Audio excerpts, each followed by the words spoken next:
I've never said that the first person to live to 1,000 has definitely already been born. I always say probably. The 7 things that I listed so long ago, nearly a quarter of a century ago, that list does seem to have stood the test of time. The mice part. Okay, when do we transition to humans? Being rejected and misunderstood and so on would be a measure of success. Everyone is asking about metformin. And as a biohacker here, another one who's testing all kinds of things. I'm super, super curious about your take on it. We never at any point need to be 100% perfect in how we are repairing damage. We just need to approach perfection at a sufficiently rapid rate. So please grab your coffee. I have my coffee. Aubrey has his coffee. This is a super casual chat where we will address important topic, but in not such a serious manner, right? Because we can enjoy life in the meantime. Here we are all friends. TLL, between other things, it's also an ecosystem builder. So we are here to be a catalyst in solving our SDG sooner, but the ecosystem creation is super, super important because basically we cannot solve all the existential threats we are having today alone. And so TLL opens the door to everyone. We already have a research body in pretty much every SDG field. We can set up research bodies. We have a huge ecosystem that is growing literally every day with the best specialists, with the tech founders, with the investors, with people from around the spectrum, policymakers, ethicists, AI specialists that are doing their job to do what we can to solve those SDGs sooner, right? And I would love to welcome everyone because this is such a fun session for me. I would say it's a little bit different topic than what we usually have at Tech Leadership Lab, but we were connected with the SDG. Aubrey already promised me that he has some words around this, and the final questions are around it. I collected a big list of questions that already came in around our talk today. We will address them. I put them also in a bucket. It will be a very, very nice transition around the beginnings to today. Aubrey, please be prepared because there are many questions I would love you to address and also to approach them in a maybe different manner than usual. Because I would love to see, just raise your hands or write in the chat, what is your area of specialty? What is your domain, just for us to know how deep we can go in with some topics and with some other maybe not. And just write also yes in the chat if you know who Aubrey de Grey is, because I would love to have here a very, very kind of open discussion. Yeah.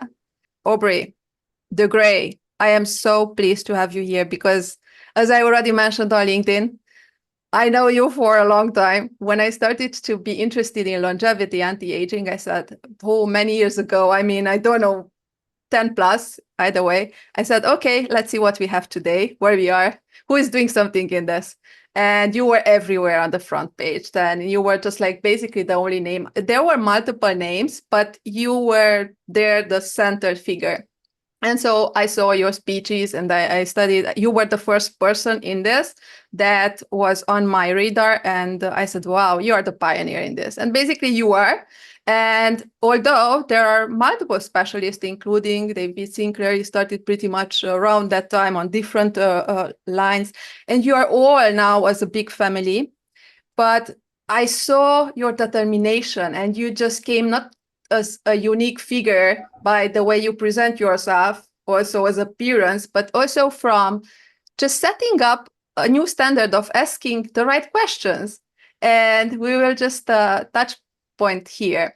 What is important for those who don't know, Aubrey, he started as a technical person.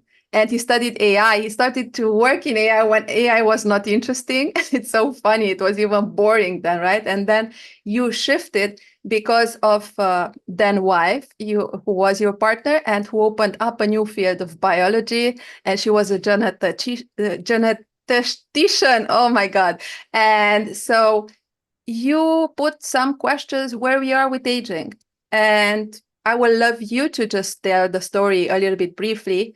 But before the floor is yours and we go into a very back and forth, very interesting conversation around from where we start and where we are today, what we can do in the future, and what are the issues that we face now and then in the future. Please, everyone, Aubrey de Grey, the pioneer of the anti-aging movement, and the person who just was stubborn to put things in motion when no one did anything around this and they thought it's impossible.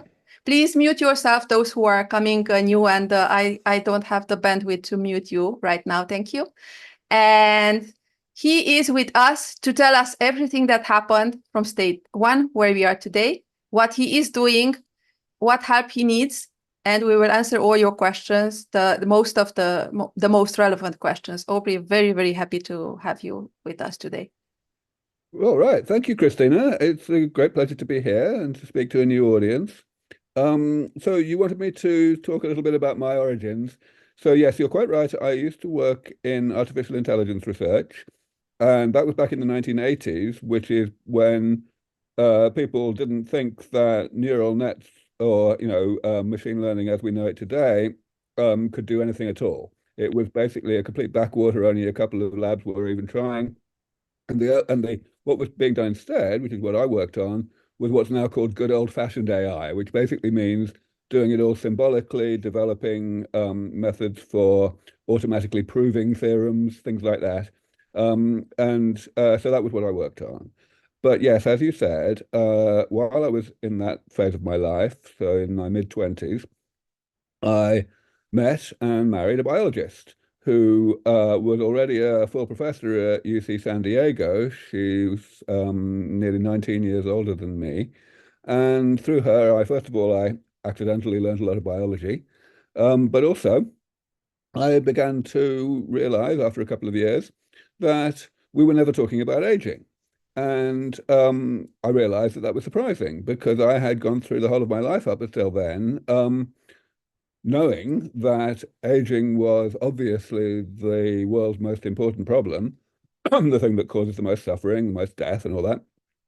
And therefore, I had assumed that everybody else thought the same thing, and that biologists would be beavering away working on it as best they could.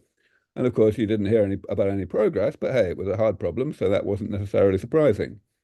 And so, much to my shame, I had never asked the question. I'd never actually, brought this topic up in conversation. But eventually, I began to realize that my wife wasn't interested in this, and I started asking why. And she would say, well, it's just decay, isn't it? What fundamental truths are you going to discover about the universe by studying decay? And I would say, well, sure, but it's bad for you. And she would say, well, that's not my problem. And I would say, well, it kind of is. And that would be about as far as we would get. It was through those kinds of conversations that I first came to an appreciation of the profound difference that exists between basic scientists who are curiosity driven and find things out for the sake of finding things out versus technologists who are interested in finding things out for the sake of using that information to manipulate nature in humanity's interests. And I'm very much a technologist. So that led me to start studying a little bit. And eventually, in fact, quite quickly, I decided that I needed to switch fields because I found out that it wasn't only my wife, but also all the other biologists I was meeting through her felt the same way. And the people who were studying the biology of aging, it seemed to me they weren't doing it very well. So I thought, well, maybe I can make a contribution here. I'd already established through my artificial intelligence work that I was pretty good at working on very hard problems. And I also knew that when you switch fields, there's often a lot of success. People who switch fields tend to do well in their new field because they are not, if you like, encumbered by the conventional wisdom of their new field. So yeah, that's where I started, and I'd been studying and learning and meeting people and so on for about 5 years, when I had this crazy idea that that basically repairing damage and reversing aging was going to be easier than slowing aging down, which was very, very counterintuitive at the time. It took the field several years to really appreciate that what I was saying made any sense at all. It's become completely mainstream now, but that took a while. So I guess that's my origin story. Can you share some of the anecdotes or the funny moments at the beginning when you just shifted and you said, "Oh, there is regeneration and we can get there," and you just shifted fields? And I'm saying that, and the question is framed from the perspective that you knew at an early age, at 7, 8, that you want to create an impact in the world. So there are some people who have this kind of thing in their childhood, Yeah, and I resonate. So you had that kind of moment then with aging, but I just want to feel how it was for you then, because it was not easy for sure. so yeah, my real origin story, the first thing that really led to all of this was in my early childhood when I was like 8 or 9 years old.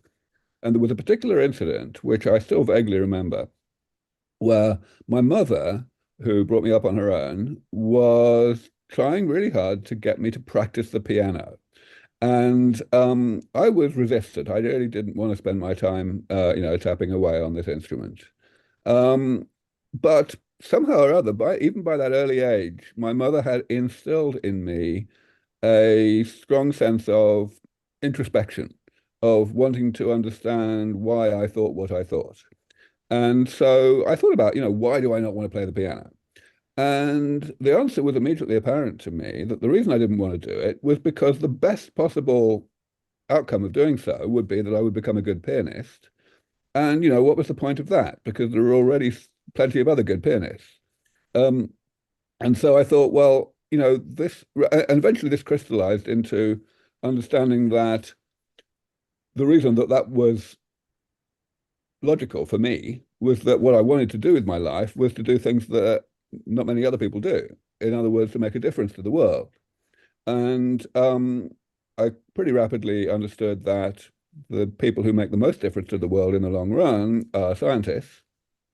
Um, and so, that's what I decided to go into. And then the question was, which area of science, of course. And as I say, I already knew perfectly well that aging was the world's most important problem, but I didn't think that I was a particularly talented biologist or was cut out to be a talented biologist. Whereas I did find at the age of about 15 that I was a pretty damn good programmer. I started doing writing software and found that I was good at it. So I thought, well, okay, I will work on the problem of work. So work is a problem, the fact that we have to spend so much of our time doing stuff that we wouldn't do unless we were being paid for it. And so, we should fix that really. And of course, the way to fix it is to get machines to do it, to improve automation. And so I did my undergrad degree in computer science and went into artificial intelligence research. And it was only after that that I realized that actually I needed to switch fields, as I mentioned earlier. And I would also love to know here, so when you shifted and you started this journey, how was it for you when you faced all of that rejection? We are talking a little bit psychology because there are many, many game changers who are coming to TLL and who want to know us better. And I would love to just give that kind of extra power, extra inspiration to them, because I saw that the doing good industry faces the biggest backlash is the burnout and everything and lack of funds. And I would love to have your strength a little bit to inspire them. Sure, yeah. So that's actually a great question to address. So I never really did find it particularly hard. And here's why. First of all, in my artificial intelligence research, I was working on my own outside of academia. And really, I only had myself to convince. I wasn't trying to convince other people. I was just trying to write software that could do clever things. So that was how I gained confidence that I was capable of working on really hard problems. Then, after I met my wife, she didn't only teach me a lot of biology by accident, as I say, over the dinner table. She also got me to understand what it was like to be a biologist, the kind of, the nature of the career structure and so on, the fact that one is constantly struggling to get grants funded and so on and so forth. So I understood that I wanted to do things that, to identify solutions that people had not identified before. And when I did have ideas that were new, I thought, well, okay, this is what it's all about. I'm not supposed to, if these ideas were easy for everybody else to accept and understand, then they would have had the ideas themselves already, really. So I kind of went into this knowing that if I that being rejected and misunderstood and so on would be a measure of success. And so when that happened, I wasn't daunted at all. I was on the contrary, I was inviting criticism. I was going out and challenging my colleagues to try to explain why my ideas were wrong. And um, every time they tried, it was clear that they were wrong, that they were misunderstanding what I was saying, or that there were facts they didn't know. And so I was always able to give not just hand waving rebuttals, but actually very specific, concrete rebuttals of any criticisms of this nature. And of course, every time that happened was further confirmation that my ideas were not only new, but also valid. And of course, that eventually got to the point of people realizing that they were wrong and that I was actually talking sense. It makes a lot of sense that what I noticed here is the determination, your inspiration as a child to do impact. That's always good to have. So find something that truly inspires you for the long haul. And then a technical view over what others are saying, right? Because you do have this technical mentality, and this helped you to not assess the emotional part of the problem. Everyone saying, oh, you're crazy. What are you doing here? This is just like an impossible problem, until it becomes possible. But you just saw beyond the resistance. And yeah, this was great. So let's move on to the next stage. And I would love to know the scientific insights, because if you are coming from the aging process and the understanding what was then, since you wrote your first book, the mitochondrial free radical theory of aging, and this was part of your PhD at Cambridge, can you tell us what happened in the meantime, and how was your understanding changed since then? Right. So when I wrote that book, yes, as you say, that basically became my PhD thesis. Um, I was asked to write it in 1997 when I had just published my first paper in the field. And, there was this guy who ran a small publishing house in Texas, which published very niche, very specialist books. He just wrote to me and said, please write me a book. And I thought, all right, I'll have a go. And it ended up consisting of basically the content of my first half dozen papers, something like that. So that was all very well, but that was actually before I had come up with the general principle of sense, the idea that damage repair, that reversing aging is going to be easier than slowing aging down. That was in the year 2000, about a year after my book was published. And yeah, that was really a big eureka moment that happened in the summer of 2000 in a hotel in Los Angeles. And it led to everything that's happened since. It was a big, big paradigm shift. It was like people were thinking about reversing aging as a kind of, a kind of step beyond slowing aging down, because they were thinking in terms of reversing the actual processes of aging. Whereas what it's actually about is restoring the molecular and cellular structure and composition of the body to how it was at an earlier age, which can go by a different route, so to speak. So in the same way that in a car, you have rust that accumulates as a consequence of the car's normal operation, and you don't have to understand the chemistry of rusting in order to fix that, because you don't have to actually reverse the chemistry and unrust the rusted metal. What you do is you just scrape the rust off and repair and replace whatever parts are necessary. And so I brought that concept to the concept of biomedical gerontology. Starting from the basic fact, the basic principle that the body is a machine. Obviously, the body is an extraordinarily complicated machine, but it's still a machine, which means that its function is determined by its structure. And this was just not the way that my colleagues in the field were thinking about the whole idea. But of course, I had to spell out in concrete terms what the repair would actually be. And that starts out by describing what the damage is, what kinds of change to the structure of the body are happening as a consequence of being alive that are eventually pathogenic. And I did that because that turned out to be not very difficult to do because people had characterized what aging is, what changes occur pretty thoroughly, even though they had not couched them in this kind of language.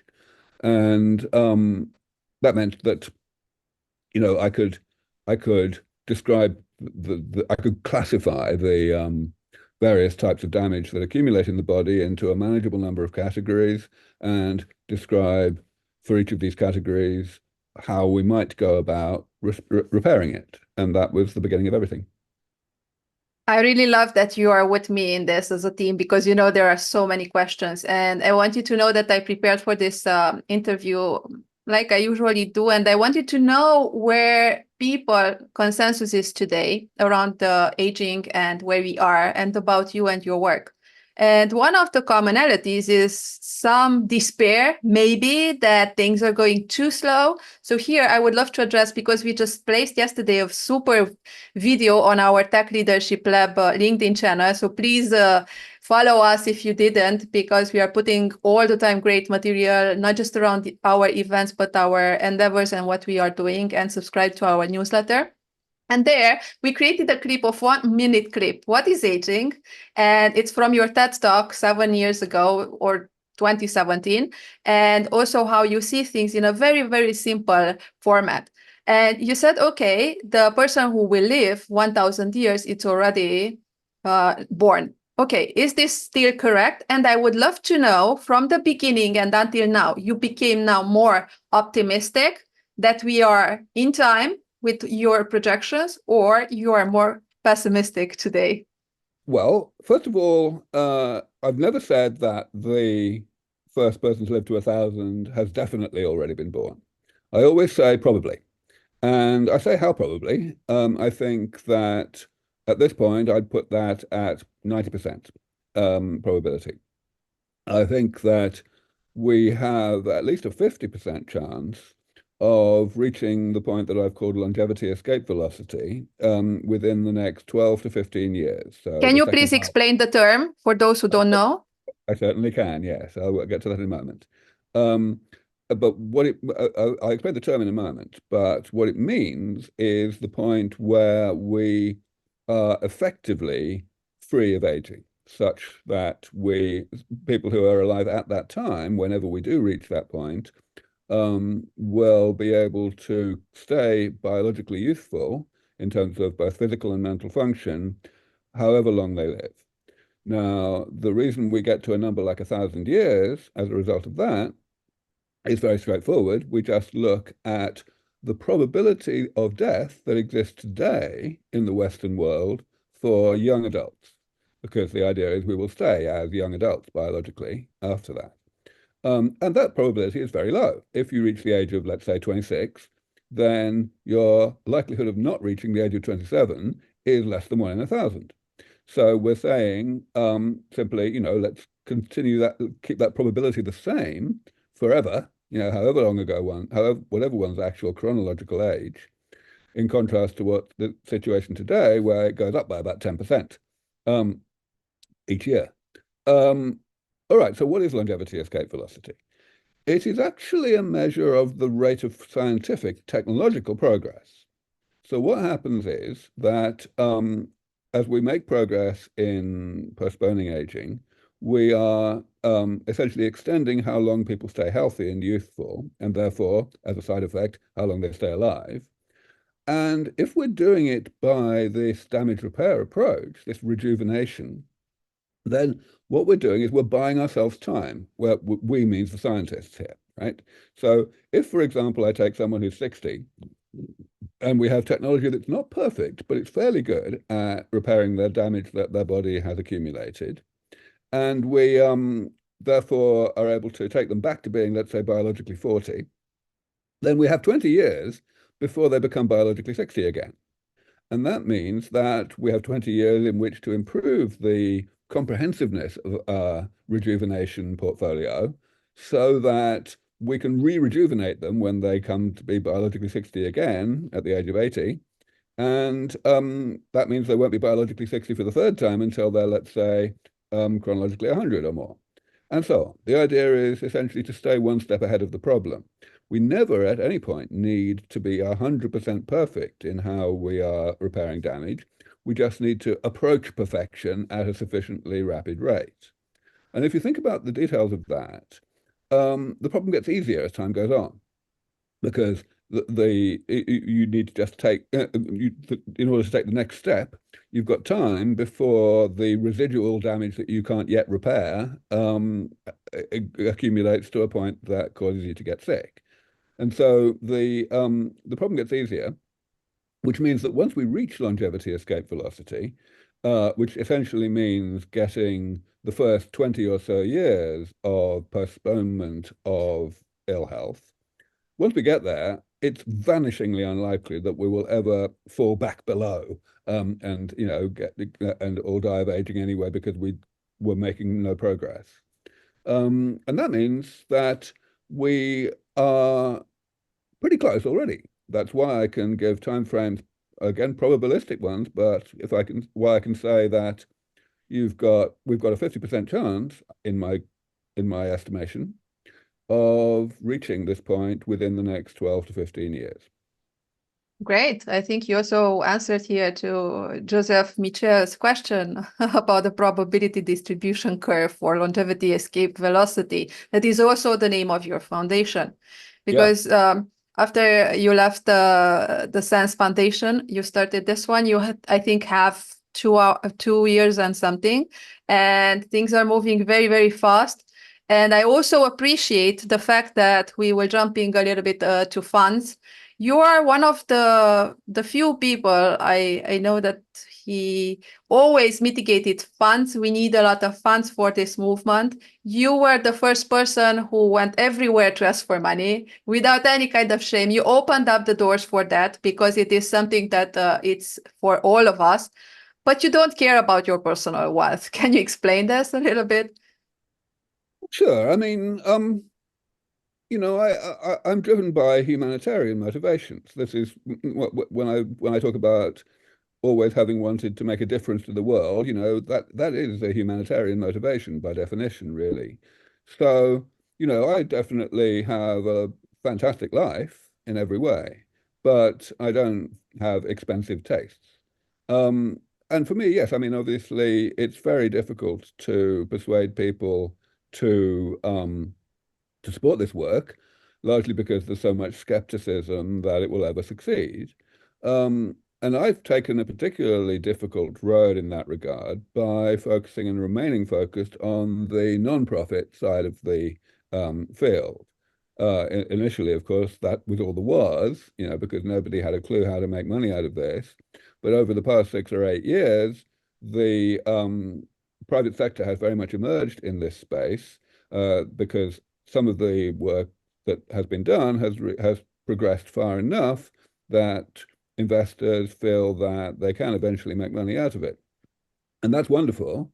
So it means, I mean, investors tend to write bigger checks than donors do. So that means that a lot of this work has now ended up being much more adequately funded than it was even 10 years ago. And that's fantastic. However, I really want to emphasize that improvement in funding has been very unevenly distributed. The nature of this damage repair approach is that it's a divide and conquer strategy. We need to develop a whole bunch of different therapies to repair different types of damage. And some of those therapies are inherently more difficult to develop than others, so they're further away from profitability. And that means, of course, that it's harder to get investment into them. These things that are pre-investable in one way or another still are reliant on philanthropic support, which is where I focus. So yeah, I mean, it's very hard. We've got companies now like Altos Labs, for example, getting $3 billion from Jeff Bezos, which is great. I need like $3 million to do my next experiment, and it's hell on wheels trying to raise it. And how do you see here, where are we with politics and regulations in the area? Do you see some acceleration during the last years or? Yeah, that's an area of considerable progress, actually. I mean, there's a long way to go, don't get me wrong, but people are getting the message that regulatory policies and regimes need to be modernized. The fundamental difficulty here is that in normal, regular jurisdictions, um, regulatory policy is part of public policy. It's determined and defined by elected representatives. And unfortunately, our elected representatives have only one goal in life, which is to get re-elected, and therefore they tend to do what they think the public wants. And the public are very risk averse. They do not like medicine in general. They submit to it when they're sick, but they really don't like preventative medicine. They really don't understand the risk-benefit ratio of, excuse me, of submitting to some kind of new experimental medicine when they're not yet sick. They think, well, on balance, what's going to happen is they're going to get sick, and as a result of the medicine. And so, nothing really changes. It's very, very hard to get preventative medicine through regulatory structures. This is, however, changing. First of all, there are changes that are allowing early adopters, people who don't think in this typical way, to access things that have not yet been approved. There's a law called the right to try in the USA, which initially only applied to people who were terminally ill and who had already exhausted all the options that had been approved as gone through the regulatory system. But now, in one US state, Montana, that restriction has been lifted. And so long as something has been shown to be safe, whether or not it's gone through all the other really expensive phases that show that it's effective, you can access it whether or not you're sick. And so that's a huge advance. The other thing that has happened that's really important is the emergence of jurisdictions elsewhere that are making their own rules. So, for example, there's a place called Prospera, which is a special economic zone in Honduras, actually on an island off Honduras. And it has very broad legal autonomy. So it's making its own regulatory structures for medicine. And it's working really, really well. Companies are relocating there, companies are incorporating there, and so on. And the result is that, well, it's got a very good chance of becoming literally the global hub of medical tourism within the next couple of years. And that will be very strongly focused on medicines to address the health problems of late life. In other words, to address aging. We will address the technical questions. I saw them in the chat. So AI, SDGs, it will come by the end part. And now I would love to go with the solutions, because through time, usually, especially a scientist, has a lot of changes, and it changes its mind because things are changing. In your case, when it comes to the 7 deadly things that you discovered a long time ago, those remained, and today we have alternative fixes that are emerging to each of them.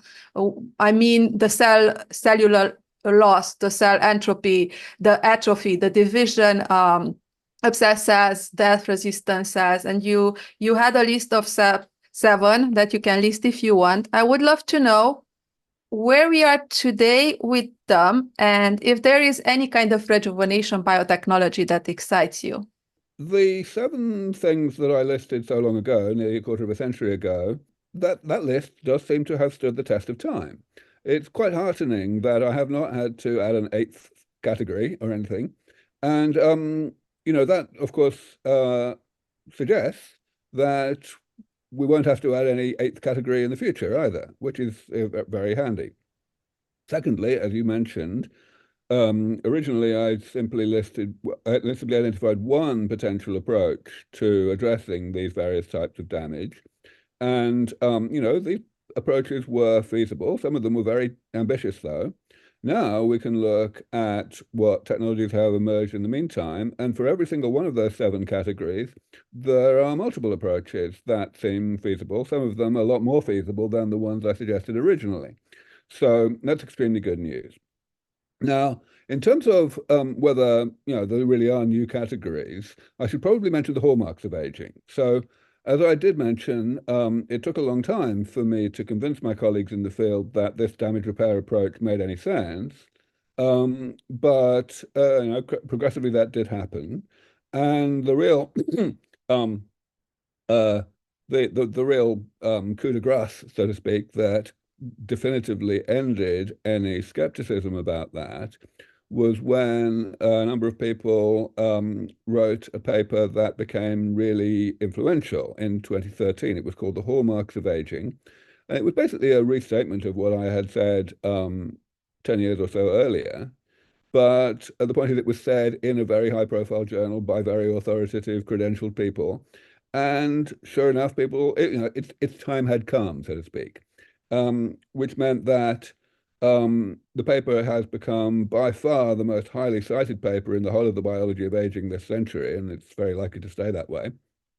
And I've never, ever since then, I have never had to justify the damage repair approach anymore, which is very handy. So, oh, thank you. But that is an interesting paper because it didn't really do the same job as what I had done in 2002, you're seeing on this slide. What they did was they listed a bunch of categories, essentially reproducing the left-hand side of this table. Their classification was a bit different from mine, um, but it broadly covered the same things. But what they didn't do, really, was the right-hand side of the table. They mentioned a few things that might be useful for repairing this or that type of damage, but they didn't really do it systematically. And that was a big shortcoming. So it ended up being more of a classification of things that are interesting to work on in the field rather than a coherent, comprehensive plan for bringing aging under medical control. And the result has been that people have come along and kind of tried to improve on the original hallmarks, of which there were 9 in the paper that was published in 2013. But they're kind of still missing the point that you need this correspondence between a category of damage and an approach to fixing it. So I still prefer my classification. You're muted, Cristina. Thank you. You're a great co-host. And from everything what you are listing here, and I managed to just put that on screen to see everyone who doesn't know, where do you think we are the most advanced today? And still, which part excites you the most? Well, so of course there has been much more progress in some of these fields than others. Even back 25 years ago, when I first started thinking about things this way, stem cell research was already doing pretty well. We were already seeing successes in the clinic for some kinds of stem cell research, though we've had to move that a lot further in the meantime. And equally, some things were very distant, and some things are still not even working in mice. So there's a big spectrum there. But the thing that's really important to highlight in order to answer your question about what excites me is the fact that developing the individual components, the treatments that repair each type of damage, is only the first step. A divide and conquer approach like this can only work if you also do the second step, which is to combine those things and give them to the same individuals at the same time. And that is easier said than done. Oh yeah, these are some of the new ways that we can go about dealing with the various problems, the various categories that I mentioned earlier. So that's easier said than done. So that's why we're focusing on it at LEV Foundation. At the moment, even though there's still plenty of work needs to be done to develop the individual categories, the most challenging ones, that's being done now by other people. What's not being done is combining rejuvenation therapies to find out, how they interact and to optimize the ways in which they can be applied simultaneously. So at AV Foundation, we are taking large numbers of middle-aged mice and doing our best to rejuvenate them with multiple different approaches that are applied all at the same time. And it's working pretty well. We started this experiment that we're doing right now nearly 18 months ago now, And so the mice that they're in this experiment were already 19 months old when we began, which means they're 3 years old now. And these are mice that normally live to only 2.5 years. And sure enough, the mice, the control group, as we call it, the group that's not getting the therapies, are mostly dead, nearly all dead, in fact. But the groups that are getting all of these therapies are doing quite well. There's still at least 1/3 of them are alive. And so we would expect that at least some of them will survive for another 6 months or so. And that's definitely an improvement on what anyone else has achieved in the past. It's only a first step. We desperately need to do more experiments like this. And as I say, each such experiment costs a few $1 million. But they are the most informative experiments that can be done right now. They are the most value for money in terms of information gained per dollar spent. Okay, now I have here a frustration. I also noticed on people's comments on your talks and so on about the mice part. Okay, when do we transition to humans? And some people are seeing this as a negative. So please address this topic that is so discussed. Yeah, so of course I understand that it's frustrating waiting for things to be applied to humans, but we're not waiting. We at LEV Foundation do not do clinical work, but plenty of other people do, and it certainly makes sense for people to access medicines that have a fair chance of actually benefiting them. But at the end of the day, the reason why medical researchers use mice first is because sometimes things just don't work. And if they don't work in mice, then they're very likely not to work in humans either. And so, of course, if they do work in mice, that doesn't mean they're going to work in humans by any means. But you've definitely improved your likelihood of finding something that works in humans. So right now, all of the things that we are involving in these experiments, both the experiment that's ongoing right now and also the one that's coming up, are things that people are already either applying in the clinic to humans already, or at least they're very close to that. They're in clinic, that they're gearing up for clinical trials. That is, that's definitely a good thing. But as I say, we are trying to find out what happens when you combine these things. At this point, what's in the clinic, no one's combining things, not rejuvenation treatments anyway. People are, taking multiple different supplements or different, things that can be taken orally, but that's really all, and that doesn't really cut it. You can't do cell therapies that way. You can't do gene therapies that way.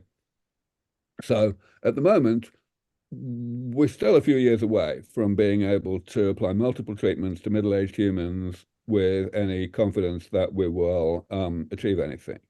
The mouse experiments that we're doing right now are the shortest route to getting to that point.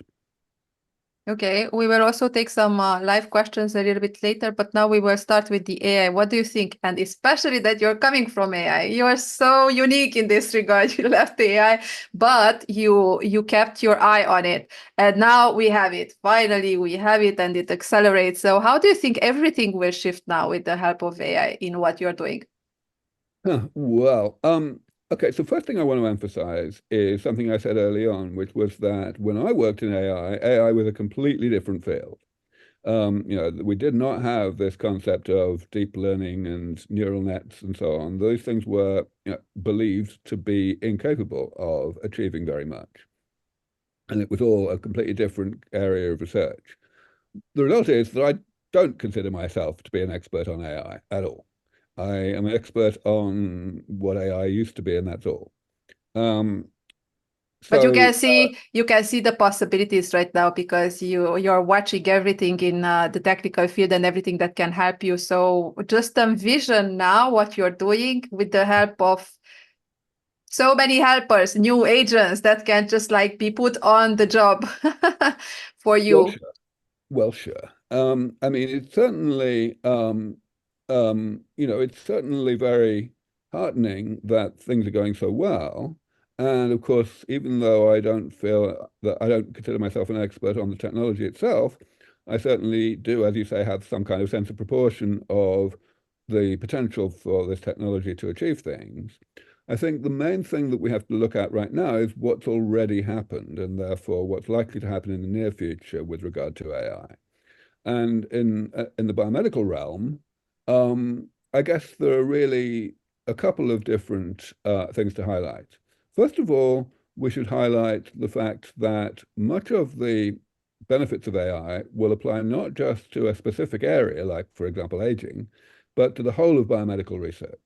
The most conspicuous example is definitely AlphaFold, the program from DeepMind that is able to describe the three-dimensional structure of a protein when you give it the amino acid sequence of the protein, which is a problem that people have been trying to have been working on for a very long time with essentially no success at all.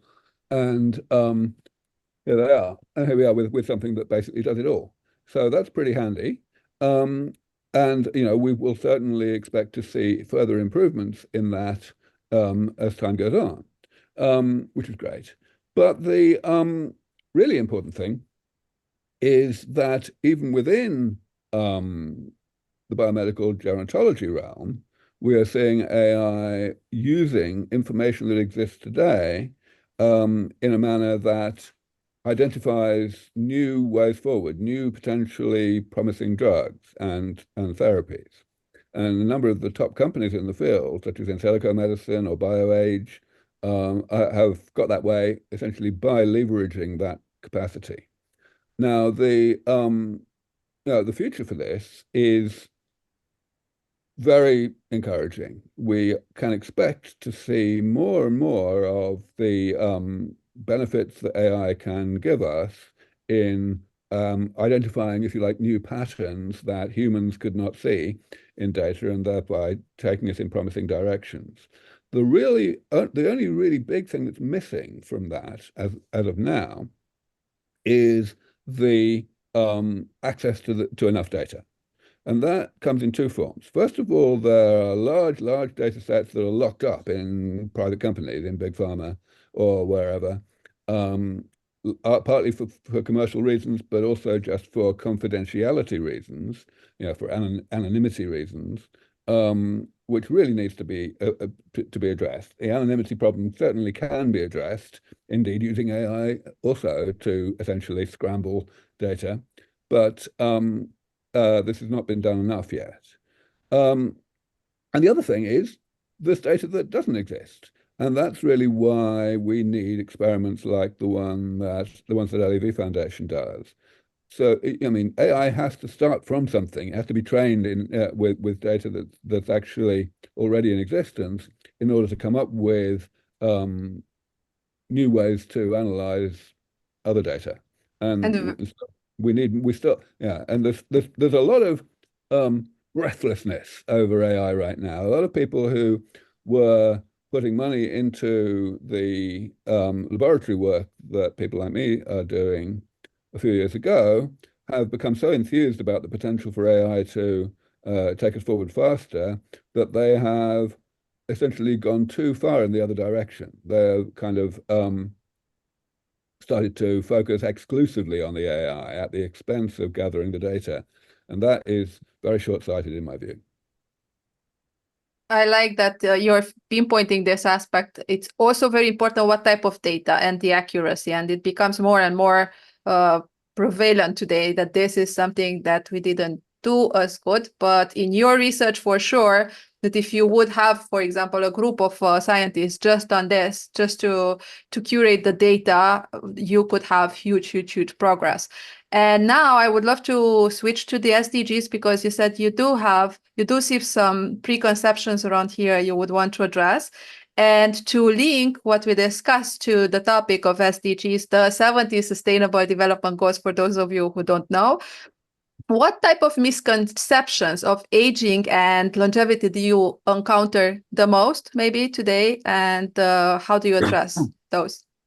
Yeah, so let's talk about it in terms of sustainability for a moment, because possibly the single biggest misconception among the general public is that the defeat of aging will somehow exacerbate the problems that we have today in terms of climate change and such like.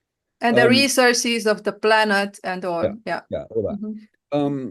the thinking is simply, well, okay, people are not going to be dying and they are going to carry on being born, so the population of the planet will grow, and this is a bad thing.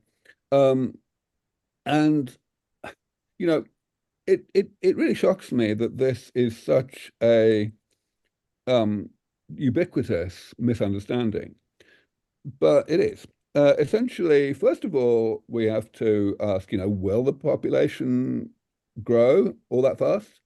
And the answer, of course, is no, because we only get older at 1 year per year. Even if we carry on having a fertility rate that we have now, that is a pretty slow rate of growth. And of course, we know that as any country becomes more affluent and women have more emancipation and education and prosperity, the birth rate tends to come down. Um, so we've got to take that into account. But the main reason why this is just a completely, like wrong-headed idea is that the problems we have today about sustainability do not come from not having enough space. They come from polluting too much. And of course, that is being addressed by other technologies that are going to be mature and available way before we have any real demographic consequences of bringing aging under control. So, climate change, we have $101 million X prize for aging, but we have $100 million X prize for carbon capture. Um, and whether it's that or whether it's bacteria that eat plastics or cheap desalination and so on, the extent to which the average person pollutes the planet is going to come down really rapidly over the next few decades. And yes, those are decades that are going to be challenging to get through, especially in relation to climate change. But that's way before we see any demographic consequences of bringing aging under control. So it's, if we look at the actual amount of space that exists, we've got 8 billion people on the planet. If you count the number of, the amount of land that there is, every single person on the planet could have their own acre, and you wouldn't have anyone even having to live anywhere particularly unpleasant. So it's ridiculous to worry about that. Sustainability is not a problem that we will exacerbate by bringing aging under control. Furthermore, what we will achieve by bringing aging under control is much greater prosperity because we won't have to spend all this money keeping sick people alive because they won't be sick. And that will lead to reallocation of that prosperity elsewhere to things that are able to improve the quality of life and to maintain the planet in a sustainable way. And what measures can be taken to ensure, for example, equitable access to these therapies across different socioeconomic groups? Yeah, so equitable access is, of course, a critical thing, and that comes up as a concern almost as often as the concern about overpopulation. But again, it's really easy to see that this will not be a problem.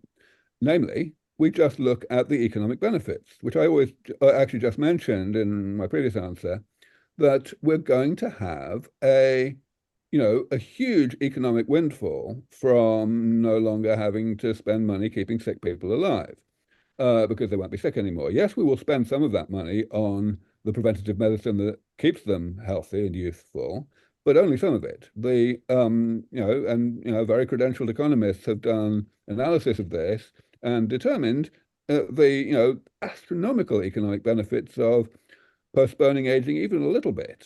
So from the point of view of any government, uh, even if they don't care about the humanitarian imperatives to make sure that people have access to this, then they certainly care about the economic imperative.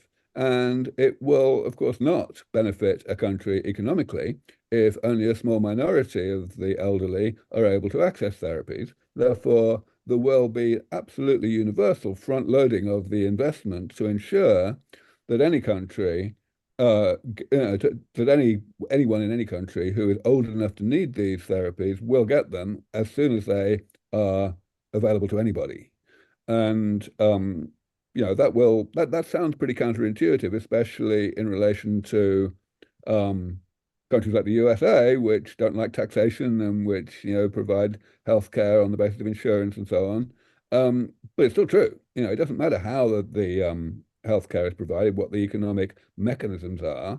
Nevertheless, irrespective of that, the therapies just have to get to everybody who is old enough to need them in order for the economic windfall to be enjoyed.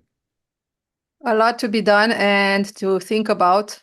This hour just like disappeared. I enjoyed a lot of the comments, the questions. Is there a possibility to stay 5-10-ish minutes extra just to have a Perfect, thank you.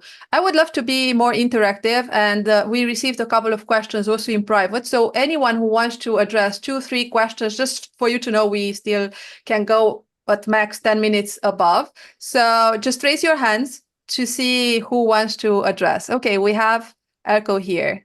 Wonderful. Well, first of all, let me say that everything you've said, Aubrey, resonates with me. Also, as a medical doctor, the misery of patients was not enough for me. I wanted more misery. So systems misery. And I now work in the transition from risk to resilience, which in fact coincides completely with your view. So don't focus on the problem, but look for the opportunity, which is the same as going from risk to resilience. My question is somewhat from the left part, because I was reminded listening to you, also in knowing that you made a documentary called The Immortalists. I was reminded of a 1970s movie by the name of Zardoz, Z-A-R-D-O-Z. I'm not familiar, I don't know whether you're familiar with it, but it's the movie, it's a sort of a cult movie that propelled Sean Connery to notoriety in his career. It is the story of a flying head on a planet, and on that planet are living people under a dome that are immortal. And it is the fight between the unhappy immortals and the people outside who are mortals, and they break in and they are actually welcome. So here's my question for you. Have you done or are you doing any work on how humans handle the consequences of longevity in a psychological sense? Okay, so are they prepared for that? That is, I think, a question that. First of all, I was rather annoyed that the documentary you mentioned ended up being called The Immortalists. Originally, it was going to have a much better name, Long for This World, but they changed it at the last minute for marketing reasons. I very much run away very fast from the word immortality, because it's not what I work on at all. I work on health, and longevity is a side effect of health. Yep. But to come to your point, yes. The portrayal of a post-aging world in fiction, especially in movies, is a huge problem for me, because it reinforces and entrenches the pro-aging trance, as I call it, the pro-aging bias that the public has. People just don't want to get their hopes up with regard to all of this. They therefore want to put aging out of their minds and get on with their miserably short lives as best they can. And the way they do that, of course, is by rationalizing putting it out of their minds. And it doesn't matter how irrational the rationalizations are. So, of course, a lot of this will be trying to pretend that aging is some kind of blessing in disguise. We've covered a couple of the ways in which people do that already: overpopulation, inequality of access. These are things which are trivial to rebut, but people just don't want to hear the rebuttals. So they carry on thinking the same thing and asking the same question. They never actually rebut the rebuttals, they just ignore them. So in fiction, you've always got some kind of bizarre setting, some assumption that's made at the beginning of the movie that says, well, this is the trade-off we had to make in order to in things, and the dramatic element comes from that. And so, for example, a movie like Blade Runner or In Time, or these various movies that talk about, okay, there's an overpopulation problem, we have to restrict access, therefore we do it financially, or we do it by killing everyone when they reach the age of 30 or whatever. Yep. This is based on a preconception that is already wrong. And it makes it very difficult because people like this kind of movie. As I say, it reinforces their prejudice, and it makes it harder for me to change public opinion. So, to come to your actual question, how will we handle the psychological consequences? There won't be any psychological consequences of the actual therapies themselves because they will simply keep people healthy. And one thing we can say about the distant future is that nobody is ever going to want to be sick, however long ago they were born. What we have to worry about is the psychological consequences we have today of the anticipation of a post-aging world, right? At the moment, we don't have a post-aging world, and we don't know how soon we're going to have one. Therefore, people have the psychological difficulty, as I've already described, of not wanting to get their hopes up. Okay, clear. Thank you very much for that. One of the key elements of resilience is that you have to see things for what they are and not what you want them to be or are afraid they might be. And I think that is the kind of work where we still need to seriously consider activities that go into that direction in conjunction with the work that you're doing. Thank you. Absolutely. Yeah, thank you. And for our last question before I will wrap up, thank you, because this was such an interesting topic. I hope we covered at least where we are today and from where we are coming. And we will write in our newsletter a little bit for the next week. Karen, please join us and address your question. Karen Adams, the last one for today. Hi, Yes. Good evening, everyone. Hi there. Thanks for a fascinating talk. There's a lot of, it's quite fashionable at the moment to talk about biohacking through intermittent fasting and diet and exercise and so on. Could you give a quick recce on the two approaches? So intervention versus allowing our bodies to do what they are designed to do, arguably, which is to heal themselves? All right. Well, actually, there's kind of more than two questions there. So, with regard to intermittent fasting, let me first just answer a broader question there. So, it was discovered a century ago that if you feed mice or rats less than they would like, then they live longer, and that's been very deeply studied. We still have some things to find out about the mechanism, but we understand from an evolutionary perspective why this happens. Essentially, that when you're in a famine, it doesn't make sense to reproduce because your offspring will die before they have their own offspring.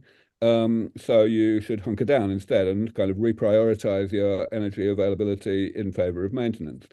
Unfortunately, that doesn't work so well in long-lived species, simply because long famines don't happen often enough for evolutionary pressure to keep the thing going. So calorie restriction in general, which includes intermittent fasting, is beneficial, but only very slightly. So, it's not the fountain of youth.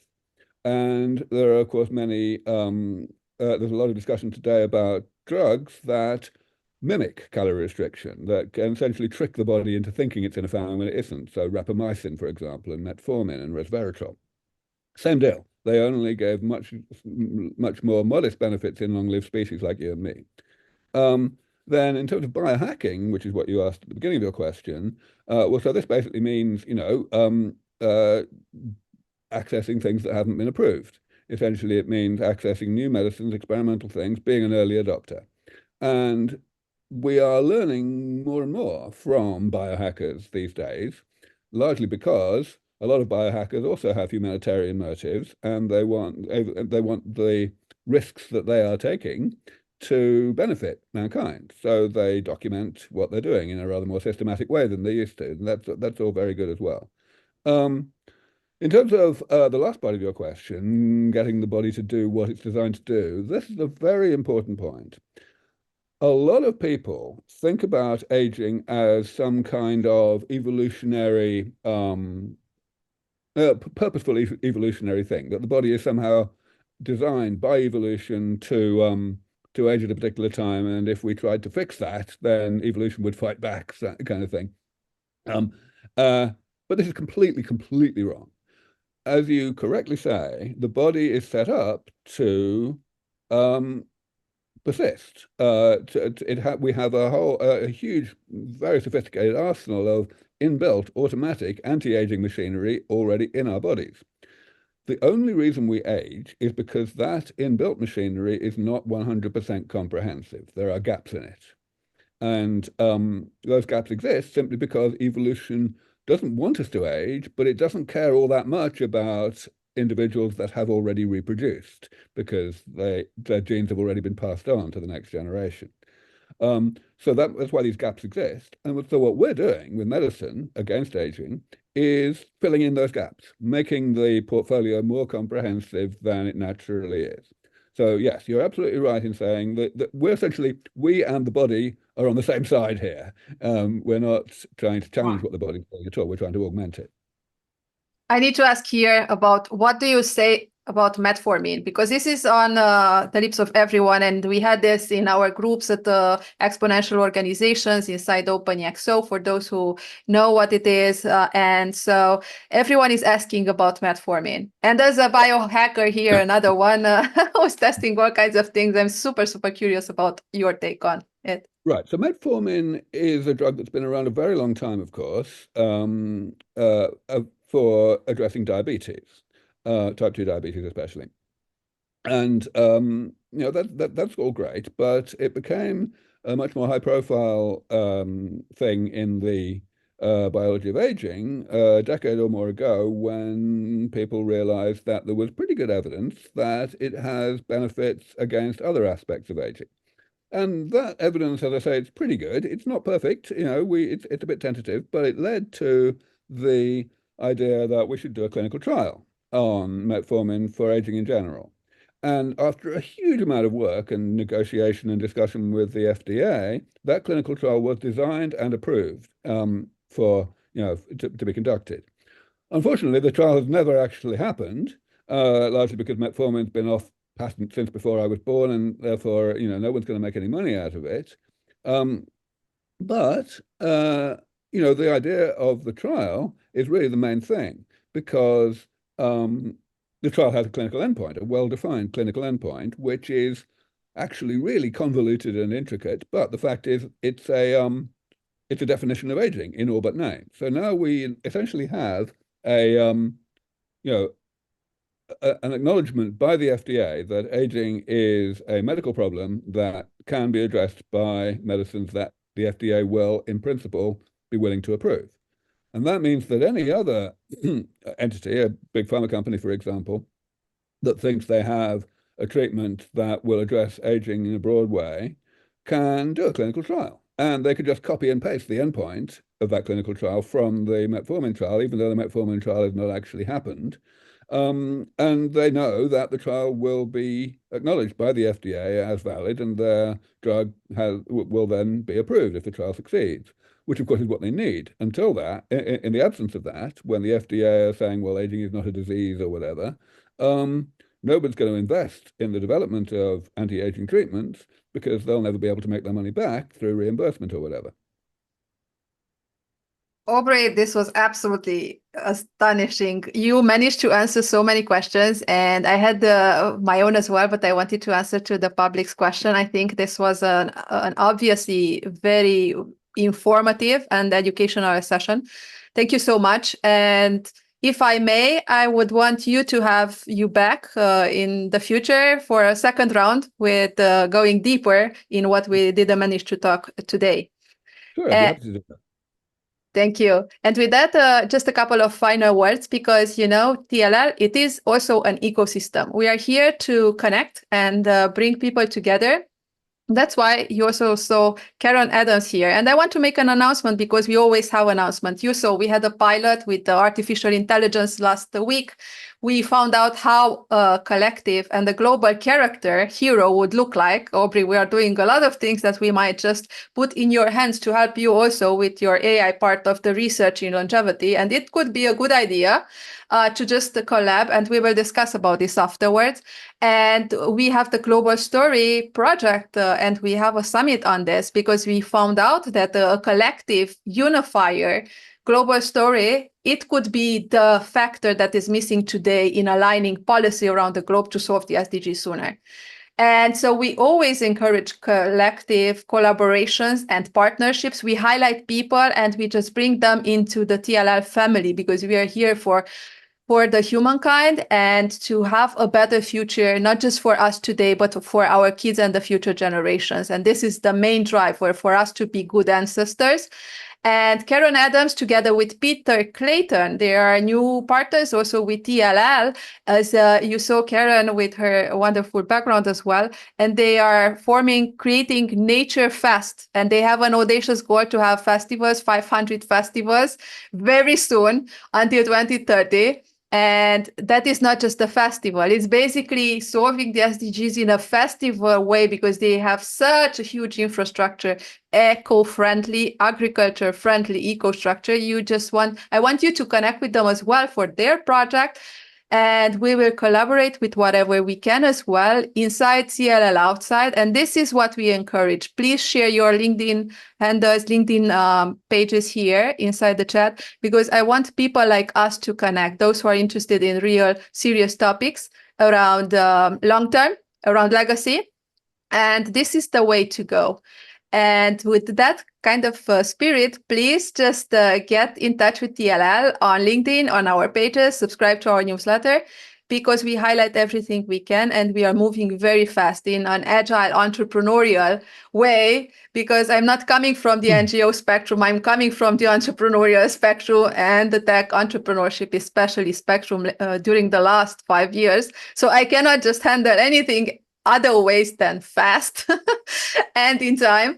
So yeah, with that being said, this was a wonderful, wonderful session. And because we had Elko here, he just made a surprise appearance. He will be our guest for next week. And you only know that because we never announce our next events. Only on Monday, we will have something very, very special, a very interactive session where we will work from risk to sustainability.